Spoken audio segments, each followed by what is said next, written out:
कक्षा 10वीं के हमारे वे सभी विद्यार्थी जो 13 मई का पेपर देने वाले हैं संस्कृत का। द्वितीय परीक्षा की हम बात कर रहे हैं।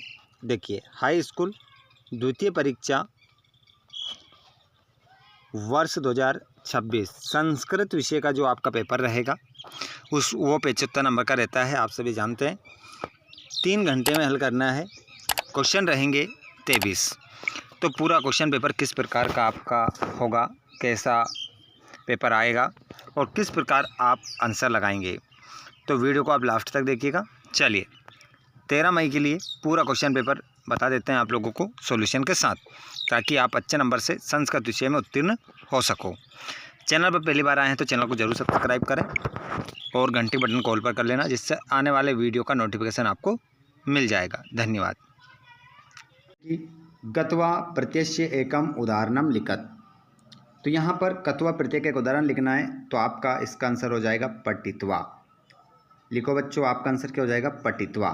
और एक उदाहरण आप सभी मुझे, एक तो मैंने बताया, एक उदाहरण आप सभी मुझे बताइए आपके हिसाब से। देखता हूँ सबसे पहले किस विद्यार्थी का जवाब आता है। तो यहाँ पर आपका अगला क्वेश्चन देखेंगे हम। गतवान इत्यस्मिन् पदे का प्रत्यय अस्ति। गतवान में प्रत्यय बताना है, तो गतवान में आपका कौन सा प्रत्यय होगा? तो पीछे हमें क्या मिल रहा है? वान, तो इसमें आपका प्रत्यय हो जाएगा इट्री के। अगर क्रिया आगे आ रही है, देखिए गत मतलब यहाँ पर गम धातु है और पीछे वान आ रहा है, तो यहाँ पर आपका जो प्रत्यय हो जाएगा वो हो जाएगा कतवतु। कतवतु प्रत्यय आपका सही उत्तर हो जाएगा। अगला क्वेश्चन तीसरा, अजा इत्यस्मिन् पदे का प्रत्यय अस्ति। यहाँ पर अजा में आपको प्रत्यय बताना है कौन सा प्रत्यय है, तो इसका आंसर आपका टाप होगा। टाप आपका करेक्ट आंसर हो जाएगा। अगले प्रश्न को देखते हैं। हेम कस्मे जीवनम कामये। मैं किसके जीवन के लिए कामना करता हूँ? तो यहाँ पर आपका आंसर हो जाएगा मानवाय। एक एक प्रश्न का आंसर यहाँ पर आपको मैं करवाने वाला हूँ। वीडियो को लास्ट तक देखें और अगर आपको लगता है कि हमारी मेहनत आपके लिए सही दिशा में हो रही है तो आप वीडियो को लाइक करें। और अब हमारे कक्षा 10वीं के वे विद्यार्थी जो बोर्ड पेपर देने वाले हैं 6 मार्च को, उन सभी को आपकी जिम्मेदारी एक बार आप शेयर ज़रूर करें। और कुछ प्रश्न मैं आप लोगों से पूछूंगा, उनका जवाब आप लोगों को लाइव क्लास में देना है। जो बच्चे हमारी लाइव क्लास में नहीं जुड़ पाते हैं वो कमेंट बॉक्स में इसका जवाब देंगे। और हाँ देखिए, अभी तक इतने बच्चे इस लाइव क्लास में जुड़ रहे हैं, लेकिन वीडियो को लाइक बहुत कम ने किया है और चैनल को सब्सक्राइब बहुत कम ने कर रखा है। तो सभी चैनल को सब्सक्राइब ज़रूर करें और घंटी की बटन को ऑल पर करें। देखिए बच्चों, अगला क्वेश्चन, व्याघ्रः कस्मात् विबहति। बाघ किससे डरता है? तो बच्चों इसका आंसर हो जाएगा मानुषात्। इसका आंसर क्या लिखेंगे आप? मानुषात् आंसर होगा। अगले प्रश्न को देखें। वाची का भवेत। वाची का भवेत, वाणी कैसी होना चाहिए? बताइए बच्चों, कैसी होना चाहिए?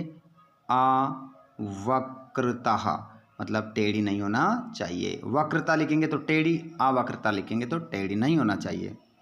दूसरा प्रश्न आ चुका है आपकी स्क्रीन पर। उचित विकल्पम चित्वा लिखत। उचित विकल्प चुनकर लिखना है बच्चों, गलती नहीं करना है। रमा शब्द की पंचमी विभक्ति रूपम अस्ति। यहाँ पर रमा शब्द की 5वीं विभक्ति का रूप क्या होगा? तो बच्चों अगर रमा शब्द की हम पंचमी विभक्ति चलाएंगे तो रमा, रमाम, रमिया, रमाए, रमाया। तो रमाया ऑप्शन देख लो कहाँ है, ये है। ऑप्शन नंबर आ आपका सही हो जाएगा। रमाया, षष्ठी भी रमाया होती है। अगला प्रश्न दूसरा, नदी नाम शब्दस्य विभक्ति अस्ति। नदी नाम शब्द में कौन सी विभक्ति है? प्रथमा, द्वितीया, तृतीया, षष्ठी। तो नदी नाम शब्द में जो विभक्ति हो जाएगी बच्चों वो हो जाएगी षष्ठी। षष्ठी विभक्ति आपकी हो जाएगी। बताइए नदी नाम में वचन कौन सा है? सभी विद्यार्थी जितने भी टॉपर की लिस्ट में आते हैं वो ही जवाब देंगे केवल। हर कोई के बस की बात नहीं है बच्चों, देख लेना कमेंट बॉक्स में। कमेंट बॉक्स में आप क्लिक करके देख लीजिएगा कि कितने बच्चों ने जवाब दिया है। हर कोई को नहीं पता है कि इसमें कौन सा वचन है, और याद है तो कमेंट बॉक्स में ज़रूर लिख कर बताएँ। बालका, अगला प्रश्न तीसरा, बालकः पदे विभक्ति अस्ति। बालकः पद में कौन सी विभक्ति है? प्रथमा, द्वितीया, तृतीया, चतुर्थी। तो बालका पद में जो विभक्ति है बच्चों वो हो जाएगी प्रथमा। प्रथमा आपका उत्तर होगा। अगला प्रश्न है चौथा, लतिया पदे वचनमस्ति। लतिया में कौन सा वचन है बच्चों? तो लतिया में जो वचन हो जाएगा वो आपका आंसर होगा एक वचन, और विभक्ति है आपकी तृतीया, तीसरी विभक्ति एक वचन आपका आंसर हो जाएगा। अगला प्रश्न देखेंगे, विद्या माता इव रक्षति अस्मिन् वाक्ये अव्ययपदमस्ति। विद्या माता इव रक्षति, विद्या माता के समान रक्षा करती है, इस पूरे वाक्य में बताइए अव्यय कौन सा है? 5 शब्द 4 शब्द इसमें, 1 2 3 4, इनमें से अव्यय कौन सा है? ऑप्शन में भी आपको यही मिलेंगे, विद्या माता इव रक्षति। तो इसमें आपका जो अव्यय हो जाएगा बच्चों, इव जो है आपका अव्यय हो जाएगा। अगले क्वेश्चन को देखते हैं। अगला क्वेश्चन आएगा आपकी स्क्रीन पर बच्चों, छठा, अधोलिखितेषु अव्ययपदम नास्ति। यहाँ पर कह रहा है, नास्ति का ध्यान रखें आप, कह रहा है कि जो 4 पद हैं इनमें से कौन सा अव्यय नहीं है। देखिए, प्राता अव्यय है, तथा अव्यय है, यथा भी अव्यय है, लेकिन ये हमारी क्या है? धातु है, तो यही हमारा क्या हो जाएगा? आंसर हो जाएगा। यही तो नहीं है, बाकी तो है। उसने क्वेश्चन में भी यही पूछा है। प्रश्न क्रमांक 3 देखेंगे, जिसमें रिक्त स्थान की हमें क्या करना है? पूर्ति करना है। रिक्त स्थान की हमें क्या करना है बच्चों? पूर्ति करना है। तो देखिए, भविष्यता इत्यस्मिन् पदे पुरुष अस्ति। कह रहा है भविष्यता में कौन सा पुरुष है? तो बच्चों इसमें जो पुरुष हो जाएगा वो हो जाएगा प्रथम पुरुष। प्रथम पुरुष आपका सही उत्तर होगा। अगला क्वेश्चन, गच्छ इत्यस्मिन् पदे लकार अस्ति। गच्छ में कौन सा लकार है बच्चों? तो गच्छ में आपका लोट लकार सही उत्तर हो जाएगा। लोट लकार मध्यम पुरुष एक वचन है इस गच्छ में, तो लोट लकार हमसे पूछा है, लकार लगा देंगे। गच्छानि इत्यस्मिन् पदे वचनम अस्ति। गच्छानि में वचन बताना है, कौन सा वचन है? तो बच्चों एक वचन आपका सही उत्तर होगा। लवन्ते इत्यस्मिन् पदे धातु अस्ति।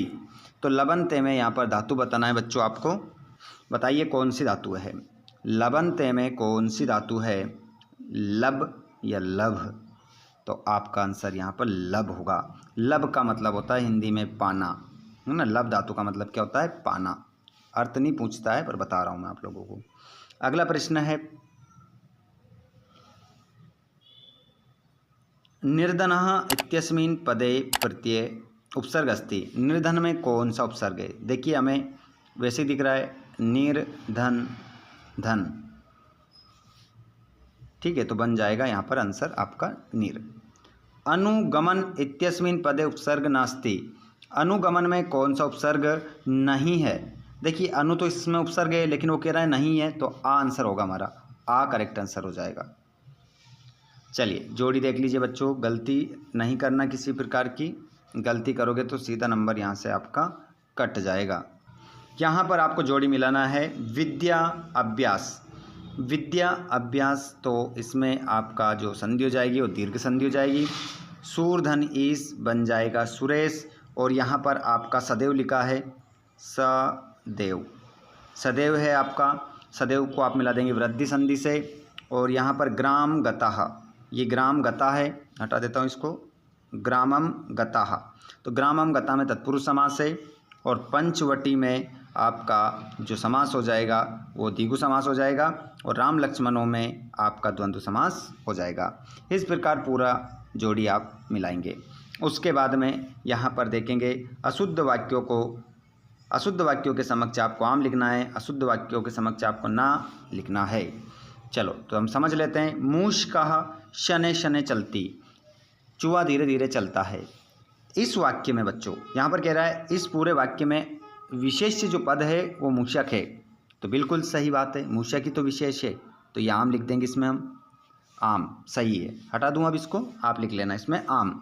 अब मैं आपको देखिए, जहाँ पर सही होगा तो मैं आम लिखूंगा, जो गलत होगा तो उसके लिए क्या लिखूंगा? ना। लेकिन मैं आपको यहाँ पर कैसे समझाऊंगा, अगर आम है तो राइट निशान लगा देता हूँ ताकि अपनी जगह बचेगी और अपन अच्छे से कर सकते हैं। लेकिन आपको आम ना ही लिखना है पेपर में। चलो समझ गए होंगे आप। अगर आप सभी समझ गए हैं आम ना को तो थम्स अप जरूर दिखाए कमेंट बॉक्स में, और लाइव क्लास में सभी। श्वेत अश्वः धावती, सफ़ेद घोड़ा दौड़ता है। इस वाक्य में जो श्वेत है वो विशेषण है, तो बिल्कुल है, इसमें क्या लिख देंगे आप? आम। राइट लगा देता हूँ। वनम पदस्य पर्यायपदम काननम अस्ति, यहाँ पर कह रहा है वन का पर्यायवाची कानन हो जाएगा आम, सही है। पाषाण पदस्य पर्यायपदम जलम अस्ति, देखिए पाषाण मतलब होता है पत्थर और जलम का मतलब तो पानी होता है, यूँ कह रहा है कि पाषाण का पर्यायवाची जलम हो जाएगा, नहीं होगा, ना लिखेंगे ना, कट लगा दिया मैंने। दूषितम का विलोम पद शुद्धम हो जाएगा, तो बिल्कुल हो जाएगा आम। और बुद्धिमान पदस्य विलोम पदम विद्वान अस्ति, तो बुद्धिमान का विलोम पद मूर्ख होता है, ये तो पर्यायवाची होगा यहाँ, तो इसके लिए भी ना लिखेंगे हम। चलिए अब हम 2-2 नंबर वाले क्वेश्चन देख लेते हैं। आंसर भी मैं आपको बताऊंगा, ठीक है, लिखा हुआ बताऊंगा पूरा आंसर, ताकि आप लोग अच्छे से लिख लेंगे। और आंसर भी इनमें दोनों में से एक बताऊंगा, और फिर आपका जो अगला सेट आएगा उसमें वो आंसर भी आपको मिल जाएंगे, चिंता ना करें। अस्माकं पर्यावरणे किम किम दूषितम अस्ति, हमारे पर्यावरण में क्या क्या दूषित है, तो आप लिख लीजिएगा, किम किम हटा दो, इसका आंसर लिख लो जलम, भक्ष्यम, चलो ऐसे लिखने में टाइम लगेगा, मैं आपको समझा देता हूँ और आंसर बता देता हूँ। लोके में तो बयात कम उच्चते, इस संसार में बड़े से बड़े भय से कौन मुक्त हो जाते हैं, इसमें तो बुद्धिमान लिख दो, छोटा आंसर रहेगा तो मैं बता देता हूँ, बुद्धिमान हो जाएगा, ठीक है, बुद्धिमानः या बुद्धिमान हो जाएगा, ठीक है। अगला क्वेश्चन 7वां, कवि किमर्थम प्रकृते शरणम इच्छति, कवि प्रकृति की शरण में क्यों जाना चाहता था। और कस्मात् कारणात् महानगरेषु संसरणम कठिनम वर्तते, किस कारण से महानगरों में चलना कठिन हो गया, ठीक है। एक क्वेश्चन और 8वां देख लेते हैं, 8वें का भी आंसर बता देता हूँ। रामः कुशलवो कुत्र उपवेशितुम कथयति, राम ने कुशलव को कहाँ बैठने के लिए कहा, तो कुत्र की जगह सिंहासन है, इसका आंसर है बस सिंहासन है, बस 2 नंबर पक्के यहाँ से, ठीक है, ये सिंहासन है। इसका तो वाला भी देख लो, कृषकः किम करोति, इसमें किसान क्या कर रहा था, है ना। और केन समा बंधु नास्ति, तो केन की जगह आप तो लिख दो उद्यमेन, आंसर बताऊंगा, आप चिंता ना करें, कहीं भग मत जाना, उद्यमेन हो जाएगा। जो आंसर बताने के हैं वो बता देता हूँ, उसके बाद हम देखेंगे, ठीक है। कवि कुत्र संचरणम कर्तुम इच्छति, और सरसा तीरे के वसंती, और माता सुरभि किमर्थम अंशुनि मुंचति, इसमें तो 6 से लेकर 10 तक तो अभी आंसर देख लो, आप बता देता हूँ आप लोगों को। ये देखिए आपका छठे वाला का आंसर, ठीक है। अस्माकं पर्यावरणे किम किम दूषितम अस्ति, जो आंसर मैं आपको लिख रहा था, अस्माकं पर्यावरणे जलम, वायुमंडलम, धरातलम, भक्ष्यम चा दूषितम अस्ति। 2 नंबर का क्वेश्चन है, 2 नंबर आपके पक्के, ऐसे लिख कर आना है आपको। अगला क्वेश्चन 7वां, कवि कुत्र संचरणम कर्तुम इच्छति, तो देखिए यहाँ पर अत्र जीवितम दूर्वम जातम अतः कवि प्रकृते शरणम इच्छति। देखिए 8वां, देखिए ये मैंने बता ही दिया था आपको कि सिंहासन पर वो बैठने के लिए कहते हैं। और ये रहा 9वां, उद्यमेन समा, ठीक है, उद्यमेन आएगा यहाँ पर, उद्यमेन समा बंधु ना अस्ति, ठीक है। आगे देखिएगा, सरसा तीरे बका सहस्त्रेन वसंती, तालाब के किनारे कौन रहते हैं, हजारों बगुले। और यहाँ पर अब देखिएगा, अगले क्वेश्चन को देखते हैं पहले हम, उसके बाद आगे बताऊंगा। ये क्वेश्चन नंबर 11 देखिए, यहाँ पर प्रश्न निर्माण करना है। प्रश्न निर्माण में यहाँ पर महानगरेशु हटाना है, केशु लिखना है, ठीक है, अभी बताऊंगा लिखा हुआ। सुरादीपा हटाना है और इसके जगह क्या लिखना है, का, पीछे क्वेश्चन मार्क कैसे लगाते हैं वो भी बताऊंगा। और यहाँ पर ये बात किसने किससे कही, ये किसने किससे कहा, वैश्यापूर्व खलु नाम देयम, ये 3 वाक्य किसने किससे कहा ये भी मैं आपको बताऊंगा। और यहाँ पर वाच्य परिवर्तन जो ये 3 है ये भी मैं आपको बताऊंगा। उसके बाद में यहाँ पर मैं आप लोगों को 14वां प्रश्न में आपको श्लोक लिखना है, वो भी मैं आपको एक श्लोक लिखा हुआ बताऊंगा। चलो तो पहले हम अब क्या यहाँ 11 से लेकर 14 तक के आंसर देख लेते हैं, है ना, 11 से 14 तक के आंसर देख लीजिए। ये रहा 11वां प्रश्न। देखिए मैंने बोला था आपसे कि केशु हटाना है, महानगरेशु की जगह केशु लिखना है और पूरा वाक्य वैसा का वैसा, और यहाँ क्वेश्चन मार्क लगाना है, ठीक है। और यहाँ से हमारा सुंडेन हटाना था और उसकी जगह केल लिख दिया, पीछे क्वेश्चन मार्क, ठीक है। 2 नंबर आपके पक्के हो जाएंगे, क्वेश्चन मार्क लगा रखे है ना, ध्यान रखिएगा। यहाँ पर ये गलती कर दी तो नंबर नहीं मिलेंगे। प्रश्न नंबर 12 में किसने किससे कहा, तो ये जो पहला वाला दूसरा वाला है ये, ठीक है, लव ने विदूषक से कहा था और तीसरे वाले में राम ने विदूषकम से कहा था। 2 नंबर यहाँ से आपके पक्के हो जाएंगे, किसने किससे कहा था। यहाँ पर मैंने दूसरा करवाया और तीसरा करवाया, ठीक है, तो 2 करने रहते हैं, 3 थे। यहाँ पर 14, यहाँ पर क्या करना था, वाच्य परिवर्तन करना था, तो ये जो बच्चे थे इनके गलत थे। अब मैं आपको सही यहाँ पर बता देता हूँ इसका सही क्या होगा। तो इसका आंसर देखेंगे यहाँ पर क्या कह रहा है, त्वया सत्यम कथितवान, तो देखिए त्वया की जगह आप लिखेंगे त्वम, सत्यम का सत्यम उतार दो, सत्यम ऐसा कैसे उतार दो, और कथितम की जगह कथितवान लिख दो, है ना, ये हटा देता हूँ, और इसकी जगह लिख दो कथितवान, कथितवान हो जाएगा। ठीक है, पहला वाक्य हो गया सही वाच्य परिवर्तन में। अब दूसरा देखिए, काका की जगह हो जाएगा काकेन, पिका ऐसा कैसे रहने दो, संतति की जगह लिख दो संततिम, और पाल्यति की जगह हो जाएगा पाल्यते, पाल्यते, ये हो गया। ठीक है, ये भी वाच्य परिवर्तन हो गया।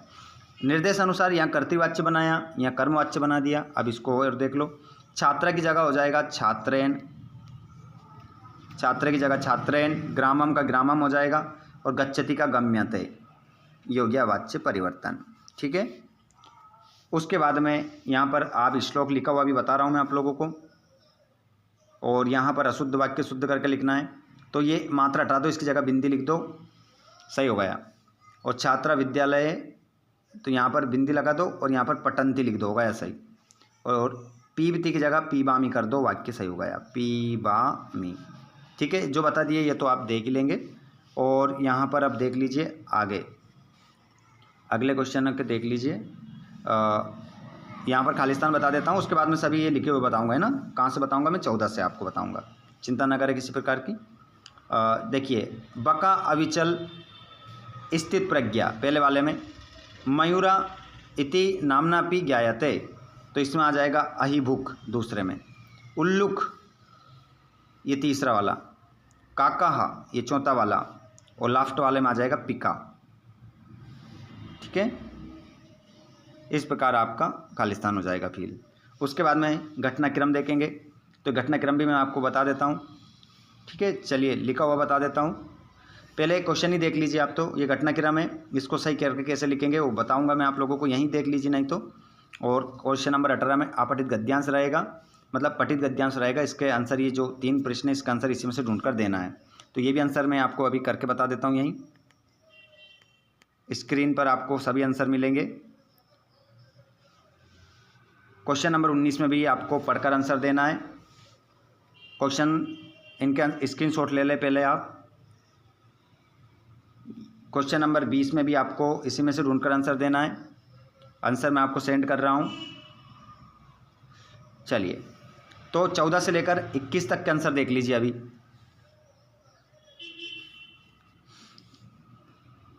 चौदह से लेकर 21 तक आंसर देखेंगे। ये रहा 14 में आपको श्लोक लिखना था, ये रहा आमंत्रम अक्षरम नास्ति नास्ति मूल मनोजदम अयोग्य पुरुषा नास्ति योजकस्तत्र दुर्लभा, ये श्लोक हो गया। 15वें वाले प्रश्न में हमें अशुद्ध वाक्य को शुद्ध करना था, ये हो गया 2। उसके बाद में 16 में हमें खालिस्तान भरने थे, ये हो गया हमारा खालिस्तान।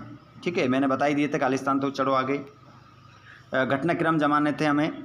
ठीक है, तो यहाँ पर घटनाक्रम कैसे जमेगा देखिए, पहली वाली लाइन ये आएगी, दूसरी वाली ये आएगी, और ये तीसरे नंबर पर आती है और चौथे नंबर पर आती। ठीक है, इस प्रकार इन लाइनों को आगे पीछे कर दीजिए, तीसरी को यहाँ, ये चौथी को तीसरी पर, तीसरी को चौथी पर, आपका घटनाक्रम जम जाएगा। उसके बाद में यहाँ पर 18वें प्रश्न में क्या करना है आपको, 18वें प्रश्न में एक प्रश्न जो पैराग्राफ था उसका आंसर देने थे, तो ये आंसर है। ठीक है, सही आंसर। उसके बाद में यहाँ पर आप देख सकते हैं 19वें वाले प्रश्न के 3 आंसर सही है। ठीक है, आप लिख सकते हैं। और 20वें वाले प्रश्न में आपका पहला, दूसरा, तीसरा, ये आंसर हो गए। अब 21 का जो आंसर था उसमें एप्लीकेशन आपको लिखना था, तो ये रही आपकी एप्लीकेशन, अवकाश का प्रार्थना पत्र। ठीक है, संस्कृत में, ये पूरा अच्छे से स्क्रीनशॉट ले लेना इसका, 4 नंबर यहाँ से आपके पक्के हो जाएंगे। उसके बाद में प्रश्न नंबर 23 में आपको क्या करना है बच्चों, एक प्रश्न आपको अपठित गद्यांश जो था 4 नंबर का, उसके आंसर लिखने थे। तो ये रहा अपठित गद्यांश आपका 4 नंबर का है। ठीक है, ये 4 नंबर का है। इसका जो शीर्षक जो था वो हो जाएगा दुकानाम मूल कारणम अज्ञानम, तो यहाँ पर अज्ञानम आपका टाइटल होगा, शीर्षक अज्ञानम आपका रहेगा, अज्ञानम। ठीक है, अज्ञान के ऊपर है भैया, हमें अज्ञानी नहीं बनकर रहना है, शिक्षित बनना चाहिए। ये कालिदास, महाकवि कालिदास का निबंध है 4 नंबर में। ठीक है, इसको अच्छे से देख लो, ये कालिदास का निबंध। ठीक है, ये रहा कालिदास का निबंध। उसके बाद आप यहाँ पर पेपर देखेंगे तो इसमें देख सकते हैं आप अवकाश का प्रार्थना पत्र। ठीक है, और ये 22 में आपको एक निबंध लिखना है, और 23 में आपको यहाँ पर अपठित गद्यांश को पढ़कर इन 4 प्रश्नों के आंसर देने थे, 1 2 3 4। ठीक है, इस प्रकार हमारा पूरा पेपर यहाँ पर सोल्व हो जाता है। A to Z क्वेश्चन मैंने बोला था आपसे 1 से 23 तक बताऊंगा, तो ये हो चुका है पूरा सॉल्यूशन। आप सभी इस वीडियो को अपने सभी भाई बहनों को ज़रूर शेयर कर दें, और अगर आपने चैनल को सब्सक्राइब नहीं किया है तो इसी प्रकार मैं आप लोगों के लिए वीडियोस लेकर आने वाला हूं, ताकि आपकी तैयारी बेस्ट हो जाएगी। तो चैनल को सब्सक्राइब करके अपने दोस्तों को ज़रूर शेयर करें। धन्यवाद। और इसके बाद आपको कौन सा वीडियो चाहिए कमेंट बॉक्स में ज़रूर लिखिएगा। आप इस वीडियो को कहाँ से देख रहे हैं ये भी आपको बताना है कमेंट बॉक्स में। धन्यवाद।